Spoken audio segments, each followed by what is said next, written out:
So आजपर्यंत आपण काय काय शिकलोय की फॅशन डिझायनिंग काय आहे, फॅशन डिझायनिंगसाठी लागणारं बेसिक टूल किट काय आहे. थर्ड आपण बघितलं colour combinations, colour wheel, colour techniques आणि फोर्थ आपण बघितलं की बॉडी टाईप अनालिसिस.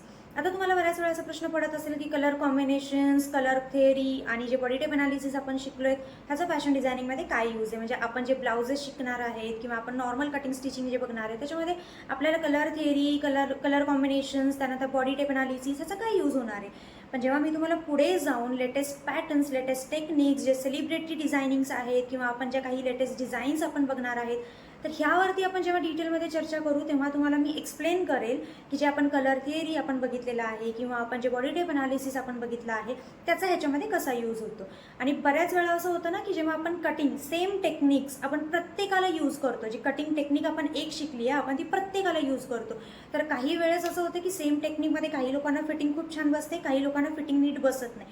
तर ह्यासाठी कारण बॉडी टाईप हा वेगळा असतो. भले चेस्ट साईज 36 आहे आणि 36च्या नुसार तुम्ही कटिंग करताय, 36 नुसारच तुम्ही प्रॉपर सगळं मेजरमेंट घेऊन कटिंग केले, बट स्टील त्या व्यक्तीला तो फिटिंग व्यवस्थित बसत नाही आहे कारण प्रत्येकाचा बॉडी टाईप वेगळा असतो. आणि जे बॉडी टाईप्स 5 बॉडी टाईप्स मी तुम्हाला शिकवलेले आहेत त्या बॉडी टाईपनुसारच आपण कटिंग करणार आहे. सो मेजरमेंट्स आपण खूप बेसिक मेजरमेंट्स मी तुम्हाला आज डमीवर दाखवणार आहे. सो सगळ्यात आधी मी तुम्हाला बेसिक मेजरमेंट्स दाखवेल की आपण काय काय मेजरमेंट्स घेणार आहेत, काय काय मेजरमेंट्स आपल्याला गरजेचे आहेत. पण आपण डिटेलमध्ये ह्याही गोष्टीवर चर्चा करणार आहे की बॉडी टाईपनुसार मेजरमेंट्स कसे घ्यायचे. स्मॉल साईज आहे किंवा एक्सेल साईज आहे ह्यांची मेजरमेंट घेण्याची पद्धत वेगळी आहे आणि जे नॉर्मल स्टँडर्ड साईज आहे त्यांच्यासाठी आपण मेजरमेंट्स वेगळ्या प्रकारे घेतो. सो ह्या गोष्टीवरती आपण खूप डिटेलमध्ये चर्चा करू पुढच्या लेक्चरमध्ये. पण आज मी तुम्हाला एक बेसिक मेजरमेंट शिकवणार आहे आणि ह्या मेजरमेंटची तुम्हाला प्रॅक्टिस करायची आहे. घरात जेवढे पण मेंबर्स असतील तुम्हाला प्रत्येकाचे मेजरमेंट्स 3 वेळा घ्यायचे आहेत. जोपर्यंत तुमचं मेजरमेंट ॲक्युरेट येत नाही तोपर्यंत तुम्हाला मेजरमेंटची प्रॅक्टिस करत राहायची. ठीक आहे काय. सो ब्लाऊजचं मेजरमेंट घेताना पहिल्यांदा बॅक साईडने आपल्याला लेंथ मोजायची. बॅक साईडनी लेंथ आपल्याला जी मोजायची आहे, आपला हा जो कमरेचा कर्व असतो, ठीक आहे, ह्या कर्वच्या हा जो आपल्या कमरेचा कर्व असतो ह्या कर्वच्या आपल्याला कमीत कमी 1 ते 1.5 इंच मेजरमेंट वरती हवं आहे. आणि बॉडी मेजरमेंट घेताना, लेंथ घेताना कधीही क्लायंटला विचारल्याशिवाय लेंथ फायनल करायची नाही.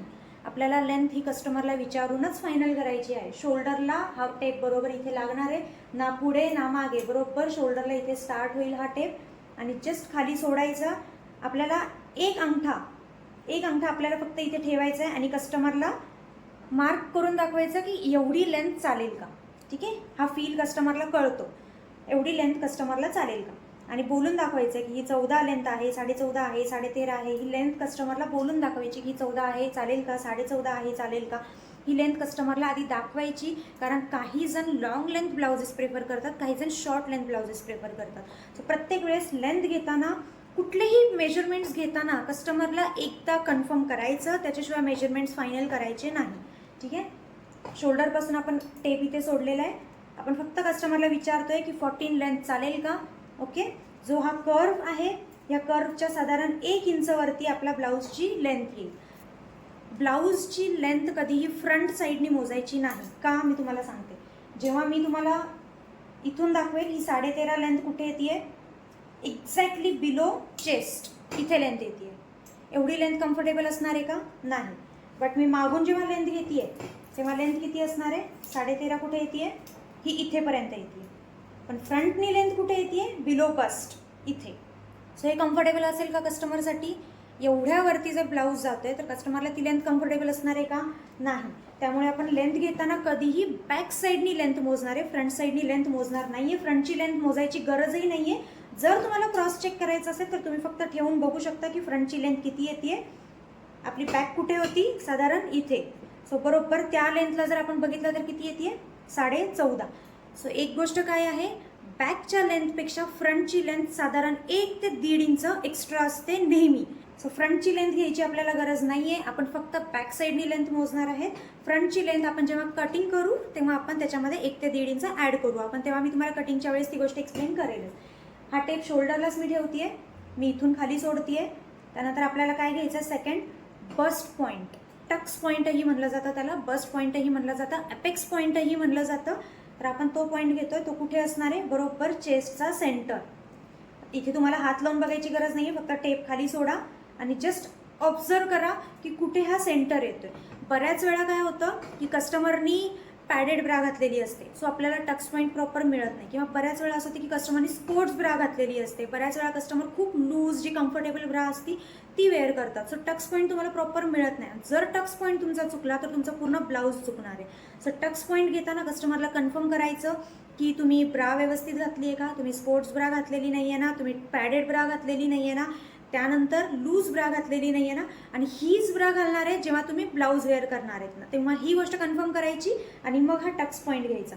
कारण टक्स पॉईंट जर समजा 1-1.5 इंच जरी खालीवर झाला तरी तुमच्या पूर्ण ब्लाऊजची फिटिंग बदलणार आहे. सो पॅडेड ब्रा जर घातलेली असेल तर आपण टक्स पॉईंट घेताना थोडं प्रॉपर ऑब्झर्वेशन आपल्याला करायचं आहे. आणि दुसरी गोष्ट जी आहे, जर लूज ब्रा घातलेली असेल तर कस्टमरला ब्रा चेंज करायला सांगायची. जर लूज ब्रा असेल तर आपण टक्स पॉईंट मेजर करत नाही. ओके, सो ही किती येते 9.5. हे काय झालं आपलं टक्स पॉईंट. लेंथ आपल्याला फ्रंटची मोजायची नाही आहे. त्यानंतर आपण काय मोजणार आहे, चेस्ट. आता चेस्टचं मेजरमेंट घेताना ठीक आहे, जे आत्ता आपण इथे टक्स पॉईंट बघितला, ह्या टक्स पॉईंटला बरोबर आपल्याला टेप ठेवायचा आहे. आणि हा टेप ठेवताना कसा, हा स्ट्रेट असला पाहिजे. हा टेप असा स्ट्रेट पाहिजे बरोबर. काही वेळेस काय होतं, आपण मेजरमेंट घेताना हा टेप इथे गेलेला असतो. आपली चेस्ट लाईन कुठे आहे, बरोबर ह्या जागी, हा टेप इथे गेलाय आणि आपण मेजर करतोय क्रॉसमध्ये. ठीक आहे, बऱ्याच वेळा असं होतं की आपण असं क्रॉस मेजरमेंट घेतो, असं मेजरमेंट घेतो. सो हे चालणार नाही आहे. आपल्याला जिथे आपली चेस्ट लाईन आहे बरोबर टेप आपल्याला सरळ धरायचं आहे आणि हे मेजरमेंट आपल्याला स्ट्रेट आलं पाहिजे, एकदम स्ट्रेट. मागेही स्ट्रेट असलं पाहिजे हा टेप, आणि फ्रंटला येताना पण हा टेप स्ट्रेट पाहिजे. आणि हा बरोबर आपण जिथे टक्स पॉईंट मेजर केलेला होता त्या टक्स पॉईंटवरूनच हा टेप स्ट्रेट आला पाहिजे. ठीक आहे, हे आहे 36. आता दुसरी गोष्ट, कमरेचं मेजरमेंट घेताना आपण जिथे लेंथ मेजर केलेली होती, इथून इथे आपण किती लेंथ घेतली होती, 13.5 लेंथ आपण घेतली होती. जिथेपर्यंत 13.5 आलेलं आहे त्याच जागून आपल्याला स्ट्रेट पकडायचं आहे आणि इथे आपल्याला कंबर मोजायची. टेप स्ट्रेट असला पाहिजे, टेप असा नाही पाहिजे किंवा हा टेप मागून खाली गेलेला आहे, पुढून हा टेप वरती आलेला आहे. अशा रीतीने आपल्याला कुठलेही मेजरमेंट्स घ्यायचे नाही आहेत. प्रत्येक वेळेस टेप हा स्ट्रेट असला पाहिजे. मागून पुढून दोन्हीकडून टेप चेक करायचा, नसेल तर हा टेप हाताने ॲडजस्ट करायचा, पण त्याला स्ट्रेट ठेवायचं. ओके, दुसरी गोष्ट, मेजरमेंट जेव्हा आपण घेतोय तेव्हा फक्त एक बोट, मी काय केलं आहे, एक बोट फक्त टेपच्या आत आहे. ठीक आहे, फक्त एक बोट आत ठेवायचं आहे, फक्त एकच बोट. ठीक आहे, बाकीचे सगळे बोट बाहेर आहेत माझे, फक्त एक हे बोट माझा आत आहे. ठीक आहे, हे कशासाठी की आपण प्रॉपर बॉडी मेजरमेंट घेतोय, आपण कोणतंही लूजिंग ह्यामध्ये ॲड करत नाही आहे. की आपण असं मेजरमेंट घेत नाही आहे की आपण 4 बोट आत ठेवतोय, किंवा आपण असं काही मेजरमेंट घेत नाही आहे की कम्फर्टेबल फिटिंगसाठी आपण असं मेजरमेंट घेतोय. नो, आपण प्रॉपर फिटिंगमध्ये मेजरमेंट घेतोय. फिटिंग म्हणजे असं नाही आहे की तुम्हाला ओढून ताणून मेजरमेंट घ्यायचं आहे. प्रॉपर बॉडी मेजरमेंटमध्ये जे बसतंय एवढंच आपण मेजरमेंट घेतो आणि फक्त एक बोट आपलं आत आहे, टेपच्या आत आहे. सेम आपण कमरेसाठी पण करणार आहेत, फक्त एक सिंगल बोट आपला आत आहे बस. म्हणजे अर्धा इंचाचं मार्जिन फक्त आपण आत ठेवणार आहेत. आपल्याला काय बघायचं आहे, शोल्डर मेजरमेंट. आता शोल्डर मेजरमेंट बघताना मोस्टली काय करतात, बॅक साईडनी शोल्डर मोजतात. बॅक साईडनी शोल्डर इथून इथेपर्यंत मोजला जातो बरोबर. तर आपण काय करतो, बॅक साईडनी पण शोल्डर मोजतो, पण फ्रंट साईडनी पण शोल्डर मोजतो. आता बॅक साईडनी शोल्डर मोजताना काय करायचं आहे, ह्या आर्महोलपासून शोल्डर मोजताना बऱ्याच वेळा चुका होतात आणि शोल्डर जर उतरले तर ब्लाऊज चांगला दिसत नाही. सो शोल्डर्स घेताना काय करायचं, हा जो बोन असतो आपला इथला आर्महोलचा, हा जो कट आहे आर्महोलचा, हा कट बरोबर जो इथे वरती निघतोय आपला, इथेच आपल्याला शोल्डरचं मेजरमेंट स्टार्ट करायचं. आता आपण बॅक शोल्डर बघताना काय करायचं, आपल्याला ह्या पॉईंटपासून स्टार्ट करायचं आणि ह्या पॉईंटपर्यंत मेजरमेंट घ्यायचं. आता बऱ्याच वेळा काय होतं, शोल्डरचं मेजरमेंट घेताना कन्फ्युजन होतं की काहींचे शोल्डर्स डाऊन असतात, काहींचे शोल्डर्स खूप छोटे असतात आणि कुठेपर्यंत मेजरमेंट घ्यायचं, कुठे शोल्डरचं मेजरमेंट एंड करायचं, ह्यावरती बऱ्याच वेळा कन्फ्युजन होतं. तर इथे आपला जो बोन असतो किंवा आपली ही जी आर्महोलची ही जी लाईन असते, कर्व असते आपली, ही कर्व स्ट्रेट जिथेपर्यंत जाते आहे तिथून आपल्याला मेजरमेंट स्टार्ट करायचं आहे. जसं मी तुम्हाला बॉडीवरती पण मेजरमेंट दाखवेल, त्यात गोष्टी तुम्हाला जास्त एक्सप्लेन करेल व्यवस्थित. हे किती येतं, 14.5. ठीक आहे, आता बऱ्याच वेळा अजून एक गोष्ट, बऱ्याच वेळा काहींचा हा पार्ट जो आहे ना नेकच्या इथला, हा खूप जास्त फुगलेला असतो. सो बऱ्याच वेळा आपण मेजरमेंट घेताना काय होतं, साधारण अर्धा ते 1 इंच एक्स्ट्रा होतो, कारण हा पार्ट फुगलेला असतो. पण आपण मेजरमेंट घेताना काय करणार, अशा वेळेस हा टेप सरळ ठेवणार. हा असा टेप नाही केला पाहिजे वरतून, हा टेप आपला सरळ आला पाहिजे, कारण हा पार्ट फुगीर आहे, त्याच्यामुळे अर्धा ते 1 इंच आपल्या मेजरमेंटमध्ये ॲड ऑन होतं. त्यामुळे हा पार्ट चेक करून मगच शोल्डरचं मेजरमेंट घ्यायचं. ते बॉडीवरती कसं घ्यायचं ते पण मी तुम्हाला सांगेलच. दुसरं आपण काय बघणार आहे, फ्रंट मेजरमेंट. फ्रंटचं मेजरमेंट पण आपल्याला काय करायचं आहे, फ्रंटचा शोल्डर नेकच्या नंतर अर्धा इंचाचा ते 1 इंचाचा गॅप ठेवायचा, इथून स्टार्ट करायचं. फक्त टेप सरळ आला पाहिजे. हे किती शोल्डर्स आहे, 13.5 ते 14.25 शोल्डर्स येत आहेत. मागच्या वेळेस आपण मागचे शोल्डर्स आपण बघितले होते ते किती होते, 14.5 बरोबर. आणि फ्रंट शोल्डर किती आलेला आहे, 13.5. ठीक आहे, हा येतोय 14.25. सो डिफरन्स किती आहे, साधारण अर्धा ते 1.5 इंचाचा डिफरन्स आहे बॅक शोल्डर आणि फ्रंट शोल्डरमध्ये. तर आपल्याला फ्रंट शोल्डर पण मेजर करायचे प्रत्येक वेळेस. त्यानंतर मी अजून एक काय लिहिलेलं आहे, एफएक्स म्हणजे काय, फ्रंट क्रॉस. आता फ्रंट क्रॉस काय करायचं, आपल्याला इथून स्टार्ट करायचं आणि इथेपर्यंत मेजरमेंट घ्यायचं. हे काय झालं, फ्रंट क्रॉस. का, कारण फ्रंटचा आपला आर्महोल हा जो असतो, ब्लाउजेसच्या ज्या चुका होतात ना, ब्लाऊजचा जो आर्महोल नीट बसत नाही तो आपला इथे बसत नाही, बरोबर. कारण आपण इथून डीप कट करतो आणि तो डीप किती कट करायचा ह्याचं जर मेजरमेंट चुकलं तर आपल्याला ब्लाऊज हा आर्महोलमध्ये नीट बसत नाही. त्यामुळे आपण फ्रंट क्रॉस मोजतो. फ्रंट क्रॉस म्हणजे इथून स्टार्ट होणार आहे आणि इथेपर्यंत असणार आहे. हे प्रत्येकाचं फ्रंट क्रॉस तुम्हाला मोजायचं आहे. हे किती आहे, 13 बरोबर. हे झालं फ्रंट क्रॉस. आपण काय काय बघितलं, आपण सगळ्यात आधी बघितलं बॅक लेंथ. बॅक साईडनेच मोजायची, कंपल्सरी लेंथ बॅक साईडनी मोजायची, फ्रंटने लेंथ कधीच नाही मोजायची. सेकंड आपण काय बघितलं, टक्स पॉईंट. त्यानंतर आपण काय बघितलं, चेस्ट. नंतर आपण बघितलं वेस्ट. त्यानंतर आपण काय बघितलं, फ्रंट शोल्डर्स. आणि आपण बघितलं बॅक शोल्डर्स. त्यानंतर आपण बघितलं फ्रंट क्रॉस. ओके. त्यानंतर अजून एक मेजरमेंट आपण काय घेतो, आपण आत्ता जे मेजरमेंट घेतलं हे आहे चेस्ट. ठीक आहे, ही आपली झाली चेस्ट लाईन. आपण आता अजून एक काय मेजरमेंट बघणार आहेत, अप्पर चेस्ट. अप्पर चेस्ट कुठे स्टार्ट होतो, जिथे आर्महोल संपतो. आर्महोलपासून आपल्याला अप्पर चेस्टचं मेजरमेंट स्टार्ट करायचं आहे. ते बरोबर इथे, इथून आपल्याला मेजरमेंट घ्यायचं आहे. हा टेप मागून पण स्ट्रेट असला पाहिजे. आर्महोलच्या खालून आपल्याला हे सरळ मेजरमेंट घ्यायचं आहे. आता ही डमी आहे, डमीला कोणत्याही प्रकारचा बॉडी फॅट नाही आहे. डमीची स्लिम फिगर आहे, प्रॉपर फिगर आहे. सो हे मेजरमेंट बरोबर आलं. पण जेव्हा आपण बॉडी मेजरमेंट घेतो, अंगावर जेव्हा माप घेतो, तेव्हा ह्या मेजरमेंटमध्ये आणि चेस्ट मेजरमेंटमध्ये खूप फरक असतो. काहींच्या इथे फॅट असतो, काहींचा हा पार्ट खूप बल्की असतो. सो बऱ्याच वेळा असं होतं की अप्पर मेजरमेंट जे आहे, अप्पर बस्ट जे आहे हे खूप जास्त हेवी दिसतं आणि चेस्ट जे आहे ते मेजरमेंटच्या नुसार 1 ते 1.5 इंच कमीच निघतं. काही वेळेस असं होतं की चेस्ट हेवी असते पण इथे काहीच फॅट नाही आहे. सो इथे आणि इथे साधारण 1 ते 1.5 इंचाचा फरक असतो, कधी सेम येत नाही. ठीक आहे. आणि जरी सेम आलं तरीही ते मग प्रॉपर बॉडी टाईप जे आहे, जे आपण कुठली बॉडी टाईप शिकलो आहे, आर ग्लास बॉडी टाईप आपण एक शिकलेलो आहे की जे प्रॉपर आयडियल बॉडी टाईप आहे, की त्यांची फिगर एकदम परफेक्ट असते, स्लिम असते. त्या बॉडी टाईपमध्ये होऊ शकतं की एवढा प्रॉपर स्लिम फिगर जर असेल तर सेम मेजरमेंट आहे. ठीक आहे. आता हे अप्पर चेस्ट ह्याचा कशासाठी यूज होतो हे आपण कटिंग करताना शिकू. आता हे मेजरमेंट किती आलं, 36.25. ओके. आणि चेस्टचं मेजरमेंट किती आहे, सेम 36.25. का, कारण इथे हिला काहीच फॅट नाही आहे, स्लिम फिगर आहे, त्यामुळे हे मेजरमेंट सेम आलं आहे. But body measurement mostly same येत नाही. काय बघायचं आहे, अपेक्स टू अपेक्स डिस्टन्स. आता अपेक्स म्हणजे काय, जसं मी तुम्हाला सांगितलं होतं बस्ट पॉईंट म्हणजे चेस्टचा सेंटर. ह्याला मी तुम्हाला बस्ट पॉईंट पण सांगितलं होतं, ह्याला आपण अपेक्स पॉईंट पण बोलतो, ह्याला आपण टक्स पॉईंट पण बोलतो. सो अपेक्स टू अपेक्स आपल्याला इथे टच करून बघायचं नाही आहे, हलक्या हाताने फक्त तुम्हाला टेप इथे समोर धरायचा आहे. तुम्हाला इथे टच करून मेजरमेंट प्रॉपर अशा रीतीने मेजरमेंट घ्यायचं नाही आहे. सिम्पली टेप इथे धरा आणि ह्यानुसार एक मेजरमेंट अंदाज लावा. आपल्याला इथे ॲक्युरेट मेजरमेंटची गरज नाही आहे, आपल्याला फक्त एक सिम्पल अंदाज हवा आहे. फक्त आपण टेप इथे पकडला आणि आपण एक अंदाज घेतला आहे, किती आहे, 8. आता हेही मेजरमेंट चेंज होऊ शकतं जर कस्टमरने इनर्स प्रॉपर घातलेले नसतील. जर कस्टमरने खूप लूज इनर्स घातलेले जर किंवा स्पोर्ट्स ब्रा घातलेली आहे तर हे मेजरमेंट चेंज होऊ शकतं. सो हे मेजरमेंट तेव्हाच घ्यायचं जेव्हा प्रॉपर ब्रा घातलेली असेल, तेव्हाच हे मेजरमेंट बरोबर येईल. नंतर आपल्याला काय करायचं आहे, आर्महोलचं मेजरमेंट. आर्महोलचं मेजरमेंट घेताना आपल्याला आधी कस्टमरला हात सरळ करायला सांगायचा. हात वर केल्यानंतर हा टेप इथे ॲडजस्ट करायचा, हा बरोबर इथे टेप ॲडजस्ट झाला पाहिजे. त्यानंतर हात खाली घ्यायला सांगायचा आणि मग आपल्याला हा टेप हलक्या हाताने फक्त ह्याला राऊंड करायचा आहे. ओके, इथे फसला नाही पाहिजे. बऱ्याच वेळा असं होतं की हा टेप इथे असतो, कारण कस्टमरनी हात खाली केलेला असतो, त्यामुळे हा टेप इथेच अडकतो आणि आपण वरती मेजरमेंट घेऊन मोकळे.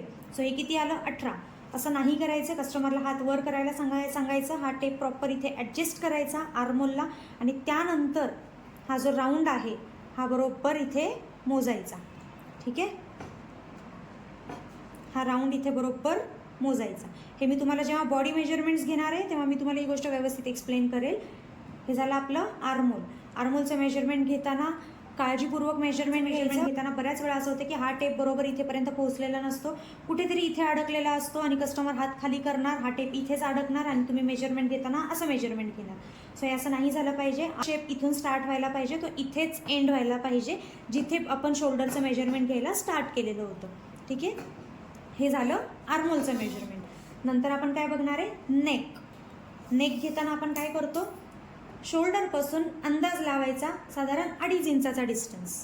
हा एवढा डिस्टन्स आपण अंदाज लावायचा. शोल्डरपासून 2.5 इंचाचा डिस्टन्सचा आपण अंदाज लावला. इथे आपल्याला टेप धरायचा आहे आणि हा टेप आपल्याला इथे क्रॉसमध्ये ठेवायचा आहे. आता हा क्रॉसमध्ये आपण कुठेपर्यंत मोजणार आहे? हा आपला सेंटर आहे. ही आपली सेंटर लाईन आहे. या सेंटर लाईनला आपल्याला हा ॲडजस्ट करायचा आहे असा. ठीक आहे, आता इथे सेंटर लाईन दिसते, मी हा टेप असा ॲडजस्ट करते. 10, 11, 12 किंवा 7, 8 हे मी ॲडजस्ट करते. आणि हेही मेजरमेंट घेताना आपला अंगठा इथे ठेवायचा. फक्त इथे असं फील करून दाखवायचं की एवढा लेंथ चालेल का, एवढा नेक चालेल का. ठीक आहे, हे 8 आहे, एवढी चालेल, एवढी चालेल किंवा एवढी चालेल. हे कधीही कस्टमरला विचारल्याशिवाय घ्यायचं नाही. ओके, जे पण मेजरमेंट असेल सेंटर लाईनला ॲडजस्ट करायचं. ठीक आहे, त्यानंतर सेम आपण जेव्हा बॅक साईडनी लेंथ घेणार आहे, इथून आपल्याला 2.5 इंचाचा डिस्टन्स सोडायचा आहे. इथून मी क्रॉसमध्ये मेजरमेंट घेते आहे. सेंटर लाईन आहे. हे तुम्हाला लाईन्स कस्टमरच्या बॉडीवर दिसणार नाही आहे, त्याचा तुम्हाला अंदाज लावायचा आहे. ओके, हे सेंटर आलं. इथेही आपल्याला अंगठा ठेवायचा आहे आणि हे कस्टमरला, कारण कस्टमरला बॅक साईड दिसणार नाही आहे तुमची, त्यांना नेकचा अंदाज नाही लागणार. तुम्ही कितीही नेक घेतलं, तुम्ही घेताना जर 11 इंचाचा नेक बनवला आहे, कस्टमरला सांगितलं की 11 इंच बनवल्यानंतर जर कस्टमरने सांगितलं की आम्हाला हा छोटा वाटतो आहे, आम्हाला हा मोठा वाटतो आहे, तर त्यानंतर चेंजेस करणं हे अवघड पडतं. सो प्रत्येक वेळेस इथून जेव्हा तुम्ही त्यांना मेजरमेंट दाखवत आहे की 11 चालेल, 11.5 चालेल, 10 चालेल आणि त्यांचं कन्फर्मेशन जेव्हा मिळतं आणि त्यानुसार तुम्ही जेव्हा बनवलेला असतो आणि तुम्ही हे मेजरमेंट त्यांना कस्टमरला ब्लाऊजवरती चेक करून दाखवता की तुम्ही जेवढं सांगितलं होतं तुमच्या कन्फर्मेशननुसारच आम्ही हे बनवलेलं आहे, तर आपल्याला रिवर्क परत येणार नाही. ठीक आहे, सो इथून तुम्हाला क्रॉसमध्ये ठेवायचं आहे. हे अंगठा 10 इंच असेल, इथे फक्त मार्क करायचं, एवढी लेंथ चालेल, एवढी चालेल, एवढी चालेल, हे असं कस्टमरला विचारायचं.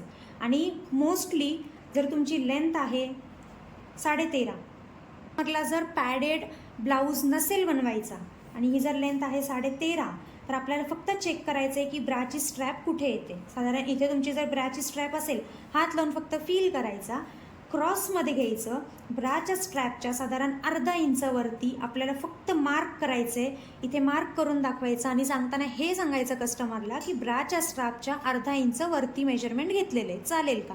जर असं असेल की तुम्ही पॅडेड ब्लाऊज बनवताय, तर कस्टमरच्या चॉईसनुसार तुम्ही बनवा. कितीही डीप तुम्ही मेजरमेंट घेऊ शकता, हे कस्टमरच्या चॉईसवर आहे. पण जेव्हा नॉन पॅडेड ब्लाऊज असतो तेव्हा नॉन पॅडेड ब्लाऊजमध्ये आपल्याला लेंथच्या अकॉर्डिंग, त्यानंतर आपली जी ब्राची स्ट्रॅप आहे मागची, त्या स्ट्रॅपच्या 1/2 इंचावरती आपल्याला ब्लाऊजचा नेक घ्यायचा आहे. जर डीप नेक हवा असेल तर, बाकी जर शॉर्ट नेक पाहिजे असेल तर ते विचारल्याशिवाय घ्यायचं नाही.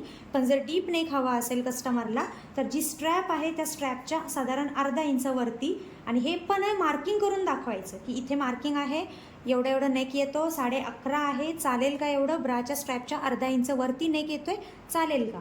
ठीक आहे, बाकी छोटी लेन्थ जर असतील तर तुम्हाला हे मार्क करून दाखवायचं आहे. जर कारण स्ट्रॅप इथे असणार आहे, तुमचा नेक इथे असणार आहे, तर काही प्रॉब्लेम येणारच नाही आहे. पण जर डीप नेक असेल तर तुम्हाला एकदा कस्टमरकडून कन्फर्म करून घ्यायचं आहे. ठीक आहे, हे झालं फ्रंट नेक, झालं बॅक नेक, आपलं झालं shoulders, front shoulders, back shoulders, front cross, upper chest, chest आणि कमर, हे मेजरमेंट्स आपण आत्ता बघितले.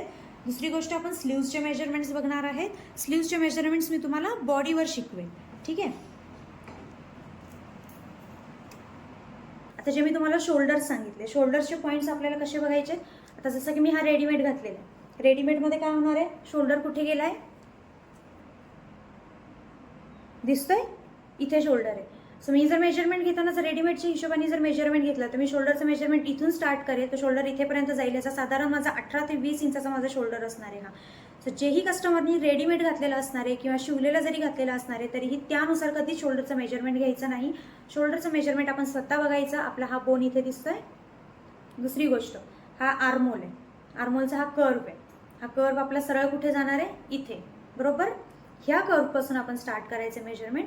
हा आर्मोलचा कर्व आहे. हा तुम्हाला कस्टमरला हात लावून फील करायचा नाहीये, तुम्हाला फक्त अंदाज लावायचा. शर्ट एवढा लूज घातलेला असं इथे कुठेच तुम्हाला अंदाज लागत नाहीये, बट स्टील तुम्ही फक्त हात खाली घेतल्यानंतर हा कर्व हा तुम्हाला इथे दिसतोय, हा फक्त बघायचा आहे. बऱ्याच वेळा काय होतं, ब्लाउजेसचे शोल्डर्स उतरतात काही जणांचे. त्यामुळे काय करतो आपण की शोल्डरच छोटा कट करून टाकतो. जर मेजरमेंटच 14 इंच येतोय आणि तुम्ही मेजरमेंट घेतानाच 13 इंचाचं मेजरमेंट घेताय का, कारण शोल्डर्स उतरत आहे. हे खूप चुकीचं आहे. मेजरमेंट घेताना तुम्हाला बरोबर मेजरमेंट घ्यायचं आहे. शोल्डर पॉईंटपासून एका पॉईंटपासून दुसऱ्या पॉईंटपर्यंत जर तुम्ही मेजरमेंट घेताय, आर्मोलचा हा जो कर्व आहे इथून तुम्ही बरोबर ह्या पॉईंटपर्यंत मेजरमेंट घेताय तर शोल्डर्स उतरणार नाही. शोल्डरचं मेजरमेंट आणि आर्मोलचं मेजरमेंट जर घेताना तुमचं चुकलं तर तुमच्या ब्लाऊजची पूर्ण फिटिंग चुकते. टक्स पॉईंट पण इम्पॉर्टंट आहे. ब्लाऊजमधला प्रत्येक मेजरमेंट हा खूप इम्पॉर्टंट आहे. लेहंगा, पॅन्ट, कुर्ती ह्यामध्ये चेंजेस होऊ शकतात, पण ब्लाऊजमध्ये चेंजेस करणं खूप अवघड जातं. एकदा ब्लाऊज बनल्यानंतर चेंजेस करणं थोडं अवघड असतं. सो मेजरमेंट घेताना प्रॉपर मेजरमेंट घ्या. मेजरमेंटची व्यवस्थित प्रॅक्टिस करा. मी जे जे मेजरमेंट्स तुम्हाला सांगितलेले आहेत त्याची लिस्ट बनवा. एका व्यक्तीचे 3 वेळा मेजरमेंट्स घ्या. जोपर्यंत तिन्ही वेळेस मेजरमेंट सेम येत नाही तोपर्यंत प्रॅक्टिस करत राहा. कारण एका वेळेस मेजरमेंटमध्ये चेंजेस होऊ शकतात, दुसऱ्या वेळेस तुमच्याकडून परत मेजरमेंटमध्ये चेंजेस होऊ शकतात, तिसऱ्या वेळेस होऊ शकतं की तुमचे सेकंड टाईमचे मेजरमेंट्स आणि थर्ड टाईमचे मेजरमेंट्स हे मॅच करतील. तेव्हा तुम्हाला समजेल की तुमची प्रॅक्टिस होतीये, तुम्ही व्यवस्थित मेजरमेंट्स घेताय. सो अशा रीतीने तुम्ही मेजरमेंटची प्रॅक्टिस करत राहू शकता. म्हणजे जर मेजरमेंट चुकले तर ब्लाऊज कटिंग चुकणार आहे, ब्लाऊज कटिंग चुकलं ब्लाऊज स्टिचिंग चुकणार आहे, फिटिंग व्यवस्थित बसणार नाही आहे. रिवर्कचं काम असेल, रिवर्क करताना तुम्ही ब्लाऊज पूर्ण खोलणार, खोलताना ब्लाऊज हा पूर्ण ताणला जाणार. कारण काय होतं, क्रॉसमध्ये कपडा हा पूर्ण स्ट्रेच होतो. ब्लाऊज तुम्ही जेवढा ओपन करताल आर्मोलमध्ये हा स्ट्रेच होणार आहे कपडा, तो व्यवस्थित बसणार नाही परत. सो रिवर्कमध्येही कितीही तुम्ही ट्राय केला तरीही तो ब्लाऊज व्यवस्थित बसणार नाही. त्यामुळे फर्स्ट टाईम मेजरमेंट घेतानाच व्यवस्थित मेजरमेंट्स घ्यायचे, कारण ब्लाऊज हा पूर्णपणे मेजरमेंट्सवर डिपेंड आहे. ठीक आहे. इम्पॉर्टंट गोष्ट, ब्लाऊजमध्ये बऱ्याच वेळा असं होतं की आपण लुझिंग ॲड करतो. लुझिंग कशाला म्हणतात, की जो आपला बॉडी मेजरमेंट आहे, की आता ह्या बॉडी टाईपचा काय येतोय 36 आणि तुम्ही बनवताना 36च बनवताय, तो बॉडीत बसणार नाहीये. कारण आपल्याला थोडासा अंगात खेळता काहीतरी कपडा पाहिजे असतो. नाही जर समजा एवढा टाईट असेल तर तो बॉडीला बसत नाही. साधारण कमीत कमी 1 ते 1.5 इंचाचं लुझिंग आपल्याला पाहिजे, तेव्हा तो बॉडीवर व्यवस्थित बसतो. तर बरेच टेलर्स काय करतात, प्रत्येकाची टेक्निक वेगळी वेगळी असते. प्रत्येकाची कटिंग टेक्निक वेगळी आहे, प्रत्येकाची मेजरमेंट घेण्याची टेक्निक वेगळी आहे. आता आपण जेव्हा मेजरमेंट घेतो तेव्हा आपण फक्त एक बोट आपण आत ठेवतोय, म्हणजे आपण काय करतोय की प्रॉपर बॉडी मेजरमेंट्स आपण घेतोय. सो ह्यामध्ये तुम्हाला कुठलंही लुझिंग ॲड करायचं नाहीये, की कस्टमरला लूज फिटिंग हवं आहे, कस्टमरला कम्फर्टेबल फिटिंग हवं आहे, किंवा बॉडी मेजरमेंट घेतला तर तो बसणार कसा, हे तुम्हाला मेजरमेंट घेताना डिसाईड करायचं नाहीये. हे आपण कटिंग करताना त्यामध्ये आपण लुझिंग ॲड करणार आहे. जे बॉडी टाईपमध्ये समजा ह्याचा मेजरमेंट आहे 36 आणि आपल्याला जो आहे तो बनवायचा आहे 38, का, कारण थोडासा अंगात खेळता असला पाहिजे तरच तो व्यवस्थित बसेल, नाहीतर तो बसणार नाही. एकदम बॉडी मेजरमेंट असेल तर तो बसणार नाही, त्याला म्हणतात लुझिंग. सो लुझिंग जेव्हा आपण टाकतो, काही टेलर्स जे आहेत ते लुझिंग मेजरमेंट घेताना ॲड करतात. जसं काही टेलर्सला तुम्ही बघितलं असेल की अशा टाईपचे लुझिंग घेऊनच मेजरमेंट्स ॲड करतात. ते मेजरमेंट घेतानाच असे मेजरमेंट्स घेत असतात, लुझिंग ॲड करूनच मेजरमेंट्स घेतात. सो आपण काय करतो की बॉडी मेजरमेंट घेतो आणि कटिंगच्या वेळेस आपण त्यामध्ये लुझिंग ॲड करतो. सो मेजरमेंट घेताना बॉडी मेजरमेंट्सच आले पाहिजे. दुसरी गोष्ट, बॉडी टाईपनुसार जे आपण मेजरमेंट्स घ्यायला शिकणार आहे ते आपण जेव्हा पॅटर्न्स बनवायला शिकू, जे आपण मल्टिपल पॅटर्न्स बनवायला शिकू, त्यावेळेस मी तुम्हाला बॉडी टाईपनुसार मेजरमेंट्समध्ये काय काय चेंजेस करायचे ह्या गोष्टी मी तुम्हाला सांगेन. फॉर एक्झाम्पल, मी तुम्हाला एक बॉडी टाईप शिकवला आहे जो आहे pear body shape. Pear body shape म्हणजे काय, शोल्डर्स खूप छोटे असतात आणि लोअर बॉडी टाईप हा थोडा मोठा असतो. ठीक आहे, ब्रॉड असतो, मोठा म्हणजे थोडा ब्रॉड असतो. सो अशा वेळेस काय होतं की आपले शोल्डर्स ब्रॉड नाही आहेत, आपले शोल्डर्स खूप छोटे आहे. म्हणजे समजा पियर बॉडी टाईप आहे, त्यांचे शोल्डर्स खूप छोटे आणि चेस्ट हेवी आहे, वेस्ट पार्ट हेवी आहे, कमर हेवी आहे किंवा हिप्स हेवी आहे, लोअर बॉडी पार्ट हेवी आहे, पण शोल्डर्स पूर्ण निमुळते शोल्डर्स आहेत, म्हणजे छोटे शोल्डर्स आहेत. सो अशा वेळेस काय होतं ना की आपण हे मेजरमेंट जेव्हा आपण घेतो, कस्टमरला हा ब्लाऊज इथे बसत नाही. कारण आपण काय करतो, समजा चेस्ट आहे 36, 36च्या हिशोबाने आपल्याला शोल्डर्स किती पाहिजेत. आता ही चेस्ट होती 36, ह्याचे शोल्डर्स किती आले 14.5. माझी एक क्लायंट आहे, तिचे शोल्डर्स किती आहेत 13, चेस्ट किती आहे 37, बट शोल्डर्स किती आहेत 13 शोल्डर्स. हे साधारण 34 साईजचे 13 शोल्डर्स असतात. आता तिची साईज आहे 37, बट शोल्डर्स किती आहेत 13. तर हे काय झालं आपला पिअर बॉडी शेप. जे मी तुम्हाला ट्रायंगल बॉडी शेप पाठवला होता, आपण बघितलं वरतून असा आहे, खालून मोठा होतो, हा बॉडी टाईप आपण बघितलाय.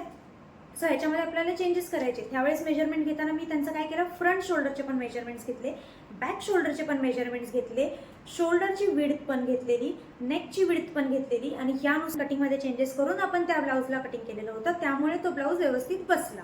सो ह्याच्यासाठी मी जे तुम्हाला बोलले होते की बॉडी टाईप अनालिसिस जे आपण केलेलं आहे, बॉडी टाईपवरती आपण जे मी तुम्हाला PDF शेअर केलेला आहे, त्या गोष्टी व्यवस्थित रीड करा, त्यावर व्यवस्थित स्टडी करा, कारण ह्या गोष्टी पुढे जाऊन जेव्हा आपण पॅटर्न मेकिंग शिकू त्यावेळेस ह्या गोष्टी गरजेच्या असणार आहेत. सो आता जे मी तुम्हाला मेजरमेंट्स घेण्याची पद्धत शिकवली आहे, आता तुम्हाला काय करायचं आहे, कोणत्याही एखाद्या व्यक्तीचं तुम्ही जे बॉडी मेजरमेंट घेणार आहेत त्याचा एक छोटासा व्हिडिओ बनवायचा आहे आणि तो व्हिडिओ तुम्हाला मला शेअर करायचा आहे.